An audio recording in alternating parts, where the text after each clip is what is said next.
నేను గౌరవ పిసిసి అధ్యక్షుడి ఆదేశం మేరకు వారి దగ్గర రావడం జరిగింది.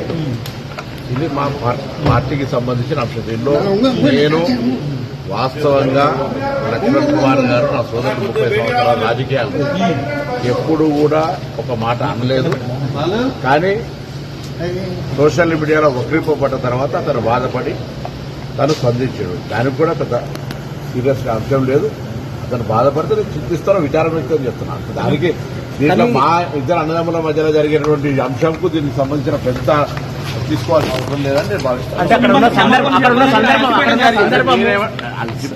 అన్నదమ్ముల మధ్య అల్టిపెట్టేమంటుంది నేనేమంటున్నా, నేను ఆయనను అననే లేదు. పత్రికలో వచ్చిన వార్తల పట్ల తన కొంత అపోహ చెందుండొచ్చు. తనకు మనసుకు ఎవరైనా అటువంటి ఆ స్థానంలో బాధ కలుగుతుంది. దానికి విచారం వ్యక్తం చేస్తూ చింతిస్తున్నా.